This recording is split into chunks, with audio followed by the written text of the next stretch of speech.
Аузу биллахи минашшайтанир-ражим. Бисмиллахир-рахманир-рахим. Аса қамқор, ерекше мейірімді, жаратушы жаббар хақ Аллах Тағаланың атымен бастаймыз. Бүкіл мақтаулар мен мадақтар әлемдердің Раббысына болсын. Ал пайғамбарымыз саллаллаху алейхи уассаламға Аллах Тағаланың ізгі салауаттары мен сәлемі болсын.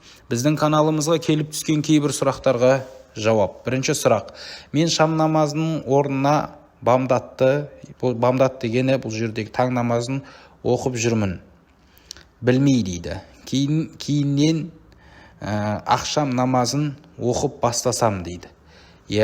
Жалпы әр намаздың өзінің уақыты бар. Таң намазы уақытында бесін, құптан, басқа намаздарды оқуға болмайды. Бесін уақытында дәл солай.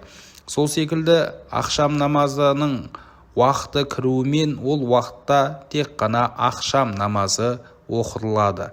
Ол дегеніміз 3 ракағат парыз, 2 ракағат бекітілген сүннет болып табылады.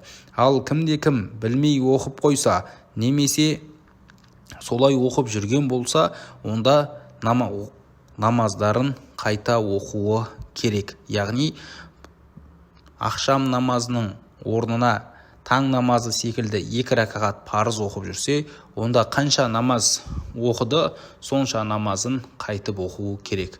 Ал кімде-кім дәл солай орынды оқып жүріп, бірақ та бір намазын солай, яғни таң намазы секілді оқып қойса, онда ол да намазын қайтып оқуы керек. Аллах Тағала естіп білгенімізге амал істеуге нәсіп етсін. Оқып жатқан намаздарыңыз, жасап жатқан құлшылық ғибадаттарыңызды Аллах Тағала толығымен қабыл етсін.